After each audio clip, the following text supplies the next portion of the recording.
Last year, Daily Wire Plus and I released a fantastic series on the origins of Western culture entitled Foundations of the West. This series had a tremendously positive impact. Because of this, the Daily Wire and I have decided to share the first episode with you, free of charge. You're about to watch episode 1. In it, Ben Shapiro and I discuss the lasting impact Jerusalem has made on Western culture, bridging the gap between man and God. The rest of the 5-part docuseries is available exclusively on Daily Wire Plus. There you'll find all episodes, as well as additional bonus content. I traveled alongside my esteemed colleagues through the ancient cities of Jerusalem, Athens, and Rome, cities that have shaped Western culture. I invite you to watch them. My hope is that when you do so, you learn something deep and profound, as I did, about our Western ideals. It was a very worthwhile journey. On to a celebratory note, I'm pleased to announce that episode 3 of this series, Christ, Center of the World, with my good friend Jonathan Pajot, has been nominated for Best Documentary at the 32nd Annual Movieguide Faith and Values Awards Gala. I'm told that the nominating committee pays special attention to content that inspires and gives hope to our society at large. That's exactly what we aim to do with this series, and to be recognized for that is a great honor, for which I and the entire Daily Wire team are truly thankful. You can watch the entire series on dailywire.com/Foundations of the West. Give it a go. It might propel you to greater adventure. Thank you for your time, attention, and your continued support of my work and of Daily Wire Plus.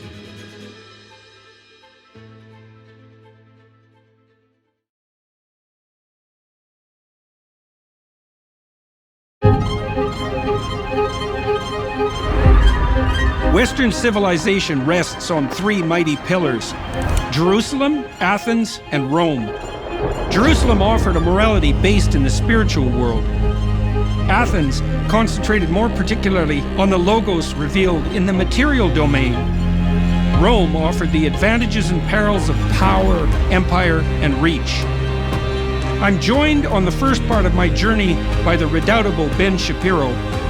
We discuss the origins of the conflict between and eventual integration of the spiritual with the scientific and material. The history of Western civilization begins in Jerusalem.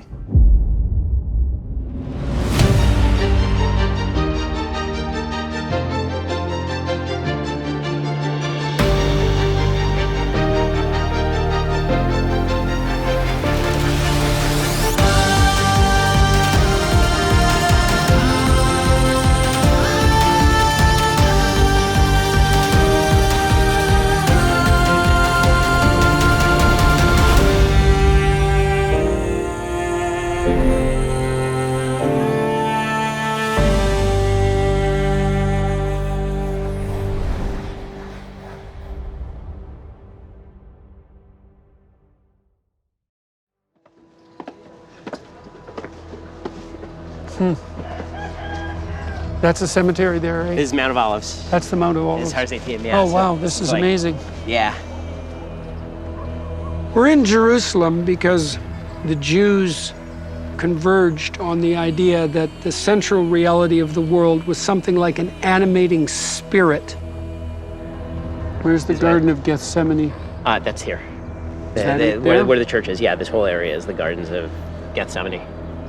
Jerusalem is the birthplace of Western civilization. It's the first place where people seriously start to think in a communal way about the idea that there is a set of godly values that rests above human authority. There's probably no difference between the emergence of monotheism and the spread of civilization. You know, because people might say, well, why is it so necessary that there is a God? The answer to that is because there has to be a central animating spirit. And then you might ask is, well, why does there have to be one God? And the answer is because you don't have unity without worshiping the same God. You have to be doing the same thing. You have to be possessed by the same spirit. The eternal Jewish question is, what is the proper nature of that central animating spirit? And the Bible is actually an answer to that question.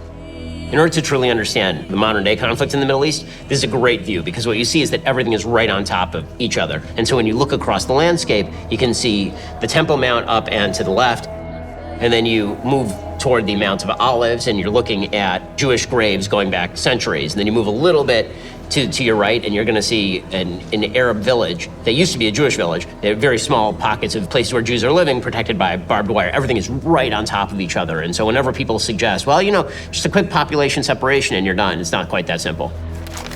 All the geography here is high resolution. Everything is marked. Everything is half territory and half map. Everything. It's just no wonder there's so much conflict. When you say high resolution, it's also just, everything is just geographically incredibly close together. Yeah. When people say East Jerusalem, they mean like this, is that. Right. Like, here's the old city and Ir David, and that's East Jerusalem. Yeah, and well, it's kind of reminiscent reminiscent of Manhattan that way. Exactly. Except here everything's 3,000 years Yeah, old. right. It's crazy. Yeah, you don't realize this how is new on- America and Western civilization is in the Anglo-American history is so new compared to biblical history. It's amazing. Even true of European history. Most of the places we think of it as old in Europe are like 300 years old. Right, or exactly. 500 years old. In America, the entire history of the country, it's like, oh my gosh, I visited Plymouth Rock. Wow, Yeah. that's 400 years Yeah, old. yeah, Like, yeah. well, over here, that's like a house that somebody built 5 seconds ago. Right. They did map out the biblical road that the fathers in the Bible travel, like where Abraham came and he was like wandered down in this direction, ended up there with the sacrifice of Isaac. I took Jordan Peterson to the Temple Mount because it's perceived as the foundation stone for the building of the world, according to Jewish theology. So we're now at the holiest site on earth for Jews. It's the third holiest site for Muslims is Al-Aqsa, which is this mosque right here. This is certainly the most contentious area on planet Earth. So if you go back about 3,000 years, the Temple Mount is created by flattening part of the top of the mountain and then building retaining walls and filling all of that with dirt, which is how you end up with this about 3 football field size giant area. And that's where the original first temple stood. It was destroyed in 576 BCE. And then it was rebuilt about 70 years later, and that stands for about half a millennium. And then that is destroyed in 70 CE. Approximately 1,000 years later or so, the Dome of the Rock is built directly on top of where the Holy of Holies would have been and where the foundation stone is located. This is where Muslims believe that Muhammad ascended to heaven in his dream. He used this rock as sort of the launching off point, ascending to heaven, and that foundation stone is visible. I mean, you can walk into the Dome of the Rock and you can actually see that. In sort of Jewish theology, the foundation stone is the idea that God used this stone as the basis for all creation.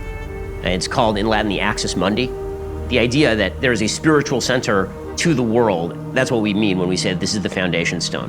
So there are a couple of ideas that this place is the actual mountain on which Abraham is about to sacrifice Isaac, which of course is sort of a seminal point in the Bible. Also Jacob's ladder. Jacob lies down, he puts his head on the stone, where he has the dream about the angels going up and down the ladder. There is an idea in Jewish commentary, and Christian commentary as well, that this is the location of that. There's a dispute here about what should sit at the center of the world, and the world in this situation is in some real way a map that's laid on the territory. And a map is a conceptual device that people use to orient themselves as they move forward, and a map has to have a center point to allow for orientation, and there's dispute about what the center point would be. I guess it's partly because everybody has to share the same map in order to get along in the same territory, and so you have different groups of people will insist upon a different mapping structure. And if two groups that are isolated come together, they have different maps, and all of this is a dispute about what the center point of the map is going to be. So I was mentioning to Ben, you see the dome here is made out of gold, and symbolically gold is associated with the sun, and the dome is you could think about it as the sun rising in the morning. And one of the reasons that the sun rising in the morning would be at the center point of the map is because the axiom that orients the map is something like the primacy of consciousness, to worship the primacy of consciousness, and to have that consciousness emerge on the border between darkness and light is proper symbolically, because consciousness actually emerges at the border between order and chaos. The foundation stone is here, the Holy of Holies was here, Right. the place where Jacob's ladder stretched up to heaven. Right. That's all the same All idea, the same right? place. That's All all the the same same place. Mount center Moriah. axis of the world, Right, exactly. right? And Around then- which everything rotates and which orients us toward. The axis Mundi points to the North Star. So that gives you orientation at night, right? Because you can look up and you can see a fixed point in heaven, which is the North Star, and you can orient yourself completely in the world as a consequence of that. What does it mean for consciousness to be primary? Well, you can't have something without there being awareness of it. Even when we talk about our cosmological models extending back 14 billion years, we say there was a big bang, and what we say sotto voce, right, in a soft voice is, if someone was there, this is what they would have seen. But of course, there was no one there. The reality itself presumes an observer, an experiencer, and consciousness is that experiencer, and we don't know its nature. It's an irreducible mystery. Now, the nature of that consciousness in the Judeo-Christian tradition is conceptualized and symbolized as the word, right? It's this process that brings ordered existence out of the void, the chaotic void, into clarity.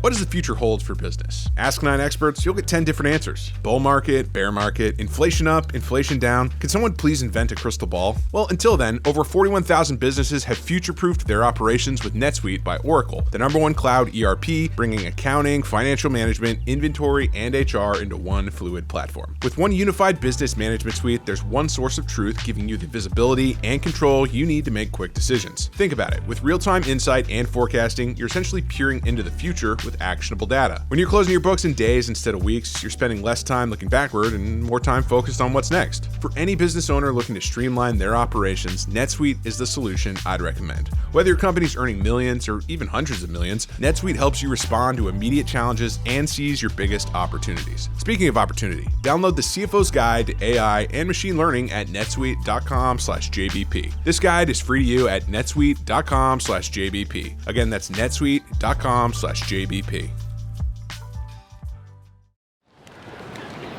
This is about as close as we'll get on this particular side to the Dome of the Rock. But this was the second temple platform. I mean, this was like, it's slightly elevated probably over time because it's been 2,000 years. But yeah, then they built the dome directly on top of it. Here's a supervisor from the walk coming over. And checking this out for what purposes? To make sure that I'm not praying, to make sure that I pray before every word. Does that count? As long as in your head is probably okay. But if I were to whip out a sitter right now, a prayer book, and start saying psalms, it would be a problem. This is probably, I assume this is why you wanted me to have the hat on for this part of the journey. So Jordan and I go up to the Temple Mount and we're walking around. That's literally all we are doing. We're walking the perimeter of the Temple Mount under guard, because that's what you do according to the law. You're not allowed to carry up, if you're a Jew or a Christian, any religious items. If you're a Muslim, you can do whatever you want. You're not allowed to pray up there openly if you're a Jew, or if you're a Christian. If you're a Muslim, you can do whatever you want. The simple fact that Jordan and I are walking around up there gets caught on tape, and people who are, I would say, malicious in intent decide that they're going to characterize this as Jordan, Peterson, and Ben Shapiro invade the Temple Mount. People are literally paid to be up there pretty much every day, ready to jump on any incident that they can turn into some sort of narrative about predations on Islamic rights up there, which is an absurdity. The only people who actually have the full rights of movement and prayer on the Temple Mount on a daily basis are Muslims. This is the origin of Western civilization. If you believe that it's Jerusalem and Athens, which is sort of the typical structure that people use to discuss, then this is the center of Jerusalem, this is the Axis Mundi, and we're walking through it right now. You're walking through not just history, but the foundation for the entire modern world. Western civilization, traditionally speaking, has been thought of as the marriage of Jerusalem and Athens. So Jerusalem is the foundation of a godly morality, human beings who are bound by a higher power in an understandable universe where they can discover God through the process of reason and revelation. And then that has to be balanced with Athens, which is traditionally seen as human rationality and human reason. So if the idea is revelation is religion and reason is science, then essentially the marriage of those two things is Western civilization.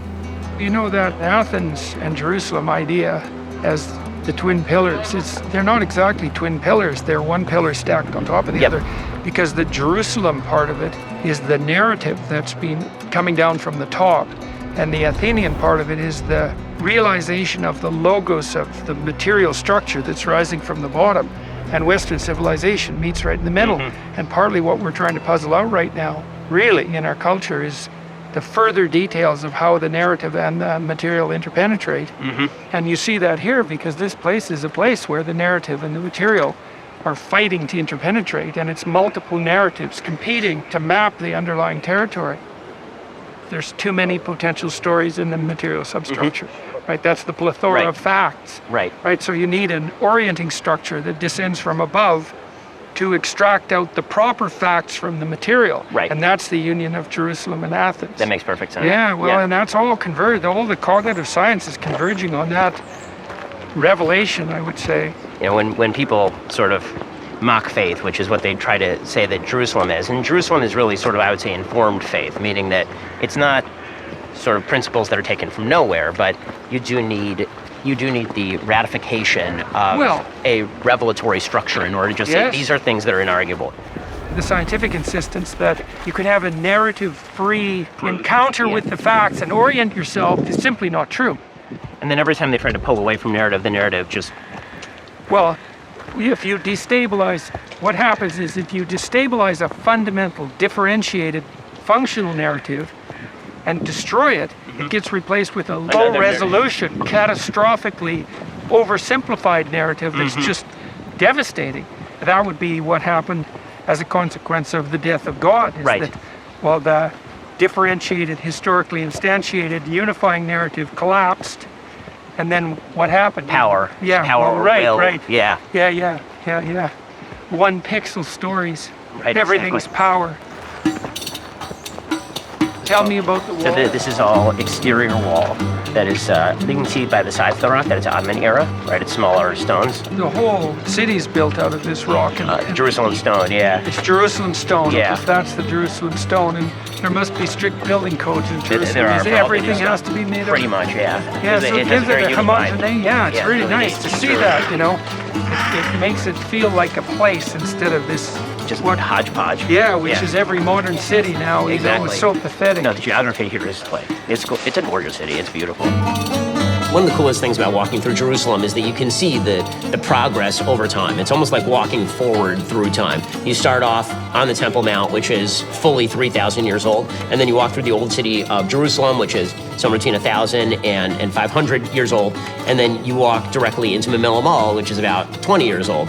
They all use the same basic building material. There's building restrictions in Jerusalem that you have to build out of Jerusalem stone, so that there's sort of architectural similarity and continuity of aesthetics. And more American cities should do this. I mean, one of the big problems in American architecture is that it's just basically a hodgepodge, whatever people felt like that day. But there is nothing worse than when you see an old Gothic cathedral and then right next door somebody's built like a modern monstrosity. And there is nothing, I think, more beautiful than walking through a city that recognizes its past while simultaneously reaching for the future.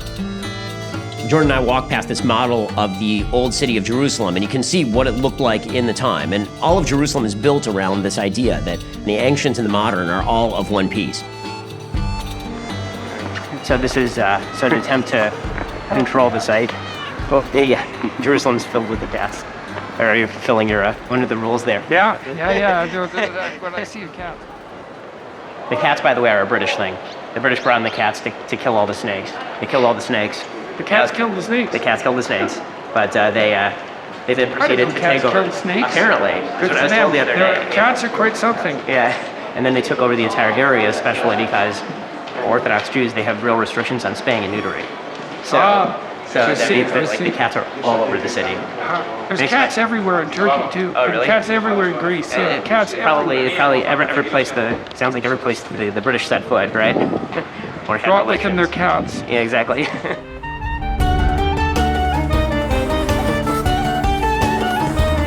In the Jewish community, you can have a lot of free-feeling conversations about God and border on heresy, and you're basically okay.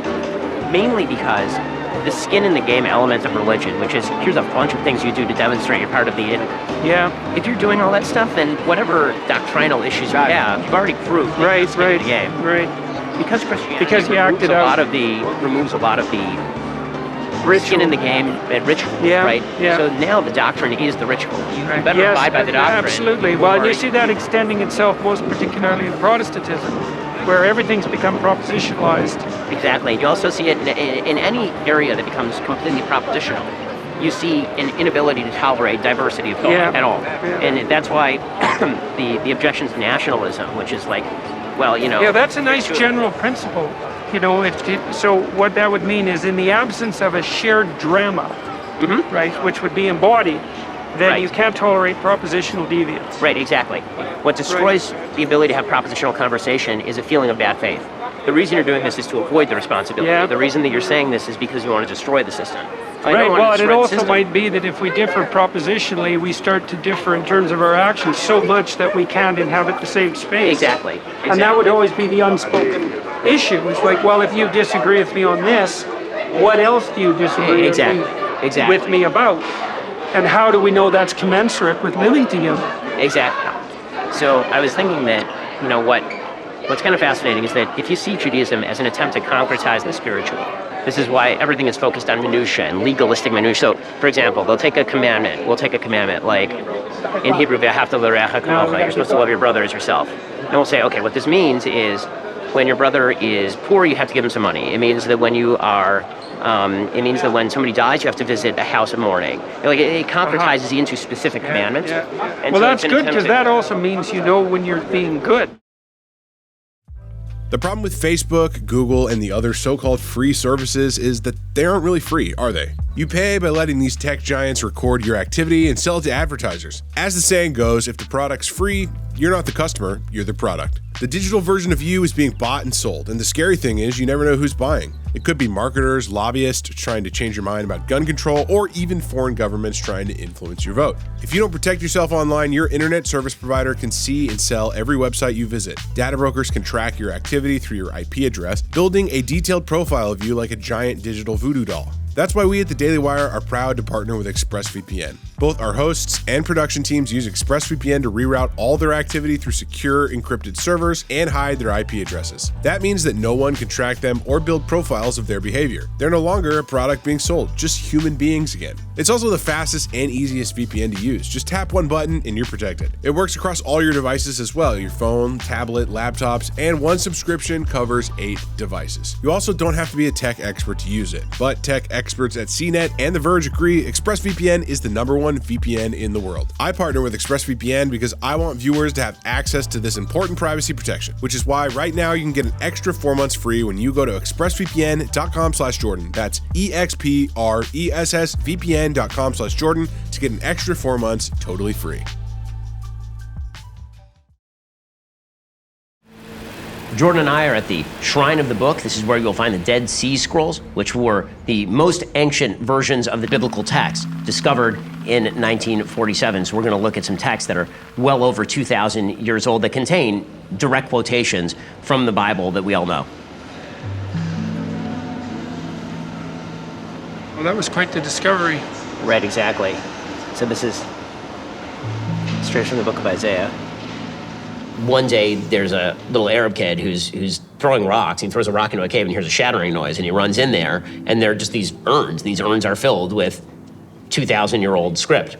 And these scrolls show continuity of biblical text because they're 200 BC, and they contain verbatim phraseology from the Bible. And so the idea that the Bible is completely sort of a made-up construct and it's not a preservation of older material is debunked by some of the Dead Sea Scrolls. People find it surprising that the oral traditions are conserved and that the texts are conserved, but the alternative is even more hard to believe, which is that like scattered small human populations are stunningly creative enough to modify the texts, and they're not. You know, creative people are actually very rare. Right. And so there are periods of time in the Egyptian dynasties where the archaeological record shows no technological transformation whatsoever for 1,000 years. And Egypt was extremely dynamic by archaic standards. And so the truth of the matter, too, is that the older a story is, the more likely it is to be way older than that. So, because in a tribal society, the rule in a tribal society is nothing changes for 50,000 years. Right.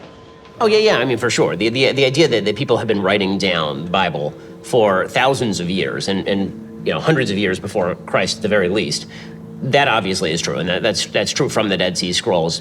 Those are the oldest extant remnants, but that doesn't mean that it was made up in that generation. I mean, the presumption is that hundreds of years beforehand, people were doing that as well. The old city of Jerusalem, it's old, but it's not that old. So some of it's Ottoman era, some of it is before, but 2,000 years old in Jerusalem is like kind of old. Then there's like the really old stuff, which is what we're about to see at City of David, which is fully 3,300 years old. For hundreds of years, thousands of years, people saw it in the Bible as a historical document. One of the things that's really amazing about looking at all the archaeological digs in Jerusalem and seeing, as piece by piece, they verify details in the Bible, is that as they uncover pieces of that historical truth, not only does it reunify you with the history, but it also reunifies you with the idea that things that are ancient in origin and have tended to stand the test of time might be kind of valuable, and so you dispense with the importance of that sort of stuff at your own peril. The City of David is located just below what is now traditionally known as the Old City of Jerusalem. City of David is the original location of Jerusalem, actually. Archaeologists think that this site is the Palace of King David. My name is Zev Orenstein, and I'm the Director of International Affairs here at the City of David, which is the biblical site of ancient Jerusalem, the place where Jerusalem began. 2005, all this is underground.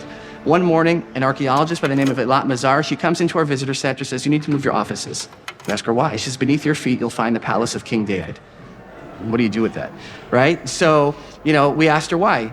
So she shows us something. It's in the Israel Museum today, found 60 years ago. You have over here, Royal Phoenician capital. So if you look at these columns over here, imagine a column, this is sitting on top of the column. This proves that where we're standing is the location of King David's palace. What's the connection? In 2 Samuel chapter 5, verse 11, it says, King Hiram of Tyre sent envoys to David with cedar logs, carpenters, and stonemasons, and they built a palace for David. The Phoenicians are the ones who the Bible says built David's palace. We find here the Royal Phoenician capital.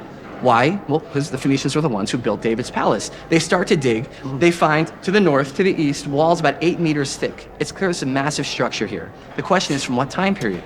They find pottery and other organic material at the base of the walls that Dr. Mazar dates to 3,000 years ago, to the time of David. Other people date it to about 100 years after David. So the debate is not what this area was. This was the original Capitol Hill, the royal government ruling center of the Davidic dynasty. And the other thing that we have over here is 2 clay seals, right? In ancient times, before you had encryption and encoding and whatever, you'd write your letter, then you would roll it up, tie it up, but before you'd hand it to the messenger, you take your ring, stick it into the clay, and now on your ring and now on the clay is your name and then son of your father's name. She's digging here, and she finds 2 seals just like this one, right? This is what Hebrew used to look like, and on the seals there are names, Gedaliah son Pashhur, Juchal son Shlemiyah, 2 of the 4 ministers that made up the security cabinet of King Zedekiah, the last king of the Davidic dynasty, right before the Babylonian destruction. I mean, these are real people. Their seals were found in the royal government center of the Davidic dynasty, where you would expect the ministers of the king to be, right? Not simply as a matter of faith, but as a matter of fact. And a few meters away from here, the same Dr. Mazar finds the seal of King Hezekiah and of the prophet Isaiah. So, I mean, you asked before, how legitimate is this? I mean, the seals here are incontrovertible. Was King David here, ruling here, or his grandson? I can't tell you. The Davidic dynasty was ruling from here. This is where it was, not the old city. Bathsheba was probably taking... So think about Bathsheba. It says, what happened to Bathsheba, right? It says one night, the AC is not working in the palace. He goes out into the balcony, and he looks down into the city. What does he see? He sees a woman bathing on the roof. How is it possible for him to see someone bathing on the roof unless he's elevated? He's at the top of the city. Now he can look down. When you're in the place where the roofs. So think about when you're in the place where the Bible happened, the words of the Bible come to life. You understand the story of David and Bathsheba very clearly when you look at the geography. You have David looking out from his palace, and he sees onto the roof of Uriah, and Bathsheba is bathing up there. He sins with Bathsheba, and then the prophet Nathan comes and chastises and tells him that he's done a grave evil and a grave wrong, and he's forced to atone for that wrong. You can see the geography there, right? Because the palace is sort of on top of a hill, and then there's a valley, and then on the other side of the valley is Solon. So presumably, Bathsheba's house would have been somewhere in Solon. If there's a window right there, this is where David is looking out and seeing Bathsheba bathing naked on the roof, which is always, if you know that the king is sitting up there with his window, bathing on the roof seems like a risky proposition, Here you start to see the beginnings of the idea of a constitutional monarchy. So there are even hints of this in Deuteronomy. One of the laws in Deuteronomy is that the king is supposed to carry around his own Sefer Torah. He's subject to the law. The king is not above the law. So Judaism is very clear about that, and so is Christianity, and henceforth the idea of limitations on absolute government are part and parcel of the whole system. And one of the things that, to me, lends historical credence to those sorts of stories is that it doesn't exactly show David in a positive No. light. So what kind of propaganda is that? Exactly. It's like, That's definitely one of the things in favor of biblical narrative, is that when you show all the warts, yeah, it right. suggests that you're not propagandizing. Yeah, definitely. And that happens a lot. That's the entire Exodus story, right? The idea is that you have an absolute monarch in Pharaoh, and he is a god, and so everything he says goes. And then people are brought forth from slavery to freedom, but the freedom requires subjugation to God, right? You're still a servant, but you're not a servant of a person anymore. Now you're a servant of an ideal, you're a servant of a higher power. And that means inherently limiting the power of human beings. Looks like this is like a massive cistern. So what you see here is an ancient cistern. You Yeah. can see the plaster here. Yeah, Along this yeah. wall, keep the water in. So people would have carved this out of the Yeah, rock? sure. One of the Jesus challenges that Christ. Israel still has is water scarcity. Yeah. And so here's how you'd store water. Now, keep in mind, if we're coming from next to the palace, this is not a private person's cistern. This, you can see, is a massive cistern. Yeah. So the cistern that archaeologists believe could have been the cistern where Jeremiah was thrown into a pit. Jeremiah was perceived at that time to be a traitor. He had said that if the people don't change their ways, Jerusalem is going to be destroyed, but he was a prophet of doom. Nobody wanted to hear what he had to say, and the advisors of King Zedekiah got tired of hearing this guy go around calling for the surrender of the city, and so they throw him down into a pit. Now, can I tell you for sure Jeremiah is thrown into this pit? I can't tell you that, right? And if not this pit, one near here like this one. But it says what happens. All pits are the same, Pretty much. if you're thrown into them. So, but here you say, all right, so what's the plan? He's going to drown, right? It's a cistern. But the Bible makes it clear there's no water, there's mud. And he's sinking into the mud until a servant of the king goes before Zedekiah and he says, you might not like what Jeremiah is saying, but it's not him who's saying it. It's a prophet. It's a man of God. Right? The words are God's words. You can't do this to Jeremiah. And the king says, all right, you're right. Go take 30 people with you and pull Jeremiah up out of the pit. And then it goes on to say how he it keeps true to his message, right? About what's going to happen to Jerusalem, right? But this is where back to the last days of Jerusalem before the Babylonians destroy it. You have Jeremiah here sinking into the mud, hearing the destruction, the impending destruction up above.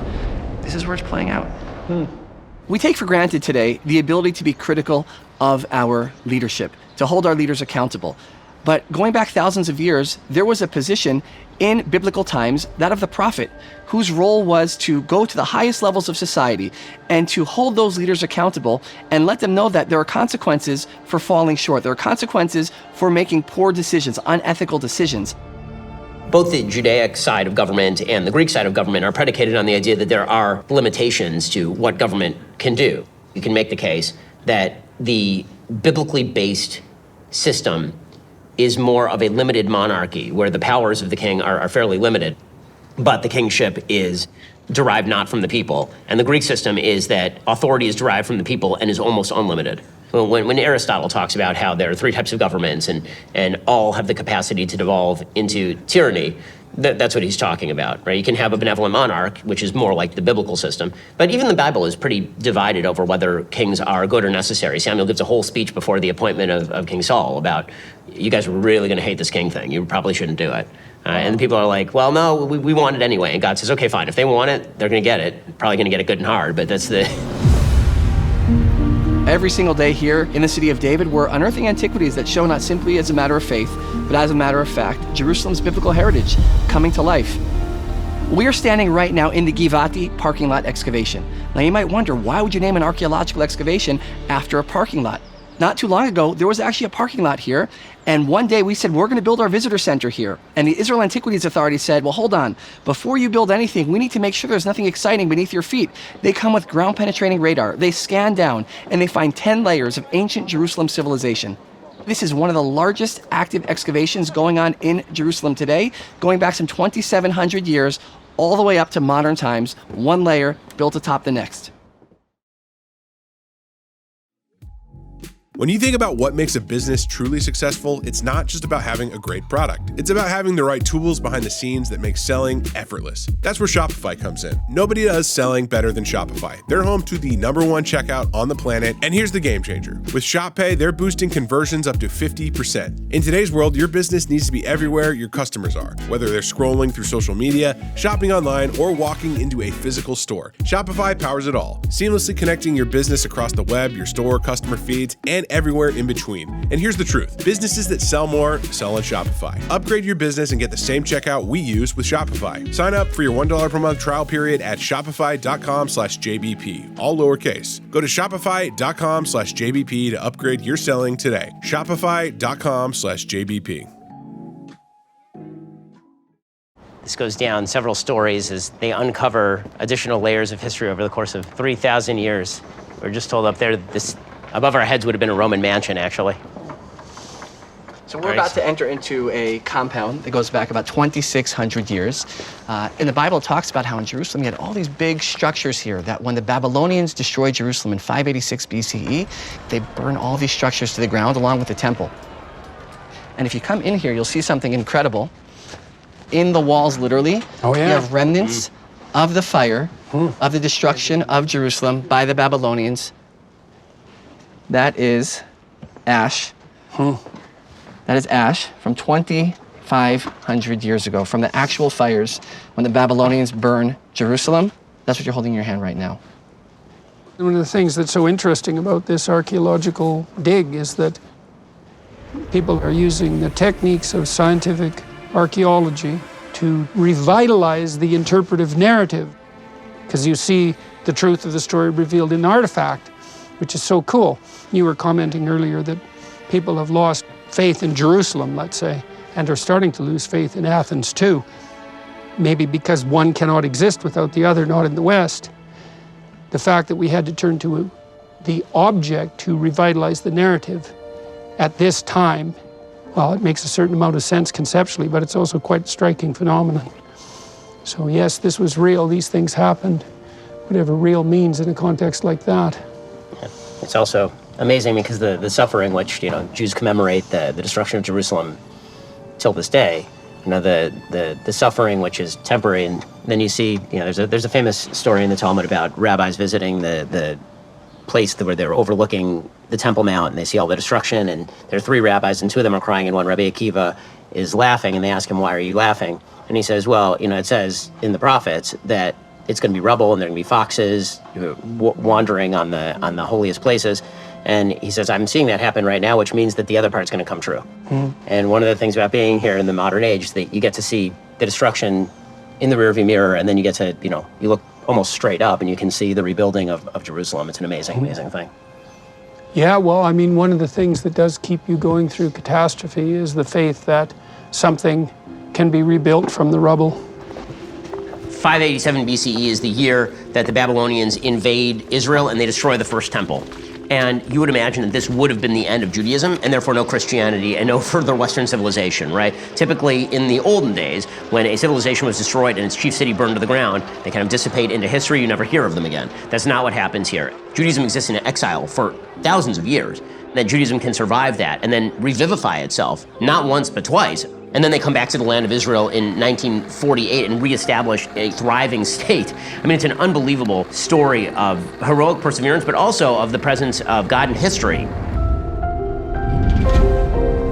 This pilgrimage road is the road that hundreds of thousands of people would use every single year, several times a year, in order to bring their sacrifices to the Temple Mount. It's in pretty good condition. It is amazing, yeah. So we're standing on the pilgrimage road. We're about halfway up. It's about a half mile long. Right? And what we have here is this is the road that 2,000 years ago that our ancestors, when they would have first gone to the Pool of Siloam, cleansed before making their way up the half-mile journey along the pilgrimage road up to the temple on the Temple Mount. These are the original flagstones from 2,000 years ago. Not stones that look like these. These are the original stones. When they first began excavating the pilgrimage road, they found that there were potholes. They said, okay, well, potholes today, potholes 2,000 years ago. But then they found another one. and another one, evenly spaced, always in the same spot, as if someone was deliberately breaking open the pilgrimage road. And the question is why? So they looked at the writings of the historian Josephus, and Josephus says in the year 70, the Romans are destroying Jerusalem. The temple atop the Temple Mount in flames. The last Jews of Jerusalem seek refuge from the Romans where? In the drainage channel beneath the pilgrimage road, the ancient sewer system. Archaeologists find whole cooking pots, meaning the people who were down there were there for days, weeks, months, until the Romans find them all and kill them all. Now, the Romans were so proud of their conquest over Jerusalem that they mint a commemorative coin. Here's the Roman Emperor Vespasian, and on the coin you have a Roman legionnaire towering above a Jewish woman on her knees crying. On the coin it says Judea capta. Judea has been captured. Yeah. And here you have the Arch of Titus in Rome. On the arch you have the temple treasures that were being marched out of Jerusalem and into Rome. Now, along this road, along the pilgrimage road here, archaeologists find hundreds, if not thousands, of these small bronze coins, dating back to the period from 66 to 70, the period known as the Great Revolt, the Great Jewish Revolt for Freedom against the Roman occupation. And scholars have long wondered, why are they minting these coins? Because at that time, the coins were worthless. They had no monetary value. And if they really wanted to fight the Romans, what should they have used the metal for? To make weapons. Why are they wasting it on a worthless currency? Well, I want to show you one such coin. This coin here is 2,000 years old. Take a look at this here. 2,000 years old. And that coin, it says in ancient Hebrew writing, for the freedom of Zion. Zion, of course, is another name for Jerusalem. That coin represents a hope, a wish, a dream, and a prayer that one day the Jewish people will return to Jerusalem as sovereign. The words on that coin, for a free Jerusalem, they've come true. Right? It took a little bit longer than they thought it would, but that hope, that wish, that dream, and that prayer is coming true before our eyes, and there is a free Jerusalem today for people of all faiths and backgrounds. This is not just another piece of history. It's the continuation of a story that's been going on for thousands of years. The people who will walk this road in the future, it's their ancestors who walked on it 2,000 years ago, who worship the same God, had the same language, customs, traditions, and festivals. It's alive, it's real, and we're bringing it back here in this excavation. One of the things that's really cool about the pilgrimage road is that for Christians, there is 100% certainty this is where Jesus walked. There may be a lot of questions about where Jesus was at different times in the Bible. There's no question that Jesus walked the pilgrimage road because all the Jews did. There's a rock there where speakers would stand and they'd make political statements. Probably Jesus was the guy on the side yelling at people, stop worrying so much about the specifics of your sacrifice and start worrying about your closeness with God. And everybody's probably looking at Jesus and they're like, who's that nut job? Like, nothing will come of him, and move on with their day. A 2,000-year-old ancient soapbox, the only one of its kind found in Jerusalem. And you could imagine when those millions of pilgrims are going up to the temple, you could imagine the likes of whom 2,000 years ago would get up here and preach. A religious message, a political message, an ethical message. This is where it's happening with the shops and stalls all along the way. This is the biblical superhighway, the beating heart of Jerusalem, 2,000 years ago. Speaker's Corner. Speaker's Corner, the original Hyde Park, right? For the Jewish people, for early Christianity, this is where the heritage, the values that have shaped Western civilization in many respects, playing out right where we're standing right here. It's hard to see a soapbox without wanting to climb it. Don't you think? We gotta get some protesters over here. Yeah. It's not gonna work exactly. That's the thing about Jerusalem is that when stuff gets destroyed, it doesn't get fully destroyed. It just gets kind of built on top of, which is the story of civilization in a lot of ways, right? Right. Like we like to pretend that when we level things, they're completely leveled. Nothing is completely leveled. It's mostly leveled, and then you just No build matter up. how hard the communists try, you mean, to obliterate the past and build the new man. And it's also the nature of human beings. Like we don't really want to clear all the debris. You gotta have something to build on. This is that idea of a foundation stone, too, is that if our perception is hierarchical, which seems to be the case, you either have a foundation stone or you have fragmentation. Those are the only options. Right. And we know what the psychological consequences of fragmentation are. There's two. Anxiety, because it marks fragmentation. Like anxiety occurs when you have too many pathways forward. And hopelessness. And the reason you get hopeless is because if you don't know where you're going, no positive emotion can mark out the path, because positive emotion specifies movement forward on a path. And so if there's no hierarchy that unites, you get fragmentation, and if you get fragmentation, you get anxiety and hopelessness. And that's that. There's no getting around that. That's what those systems are there to mark. And so that's why the monotheistic impulse is so interesting, because it's an impulse to unify everything, and to make it hierarchical in the most fundamental sense, right? It's like, well, does it hit a pinnacle? And the answer is, well, to the degree that it's hierarchical, effectively, then it hits a pinnacle. And then the question is, well, this is the question, right? What should be at the pinnacle, or what should be the base? Those are two different metaphors.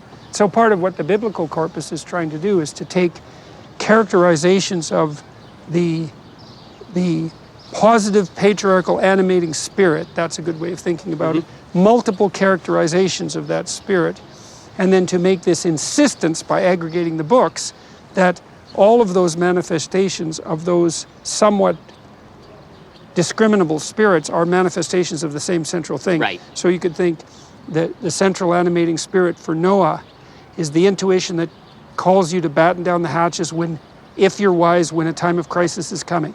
So that's a spirit that might seize you. It might seize multiple people at the same time, and it's a spirit you could attend to and allow to inhabit you or not. So, and then in Abraham, God is the spirit that calls Abraham out of his hyper security and wealth, in some sense, into adventure. Right. And then the juxtaposition of those stories, that's metonymy, the juxtaposition of those stories implies that spirit A and spirit B are in some sense manifestations. Linked, You bet. Yeah, it's continu. So the Bible is doing that continually. It's like, and it's not propositional. It's not attempting to explain God as like a meta object in some sense, or an object in the world. It's an animating spirit. It's a pattern of perception and action, and not the pattern of the thing that's being perceived in the object. It's the pattern of perception itself. And so then when you have the union of Athens and Jerusalem, in some sense, you say, well, fair enough, God is the pattern of perception and not the object, but the juxtaposition would say the pattern of perception is seeing a reflection in the object that's similar to the pattern of perception itself, and that would be something like the logos, right? So the the logos of nature and the logos of the spirit unite, and that's Western civilization. Modern people often ask themselves, why do I have to study history? Well, you're a historical being. You need to know who you are and where you came from and what you stand on, why you think the things you think. What is the appropriate manner to live? Those aren't optional questions. Well, they are, because you can fail to answer all of them, but then you live in a chaotic, desolate, nihilistic wasteland of anxiety and hopelessness. The alternative is to place yourself in the proper tradition. And you have to understand what proper tradition is, and part of that understanding is to start to grapple with the complexities and realities of those traditions. If Jerusalem is the idea of man meeting God, and this is where revelation becomes reality, then the question becomes, how does man deal with revelation? How do we actually work in a world in which values are discoverable, in which they're important?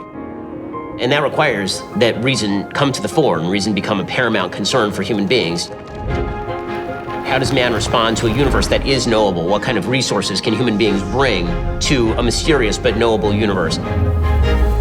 That other half, that rational component, is really cultivated to the utmost in Greece.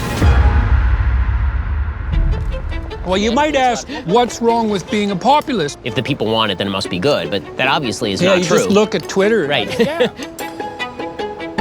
And I'm not saying slavery isn't wrong. The issue is, why is it wrong? Is it wrong because people voted it so? Right? Well, right. No, it's exactly that. It's not that at all.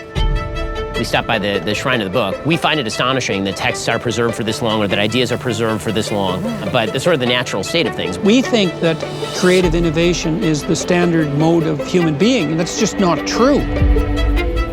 If you're placed in paradise, the first thing you do is you vacation, right? Mai Tai's on the beach, man. Exactly. That's an amazing thing in Genesis. Like, even in paradise, human beings have to have something to do. Something to do.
Bye.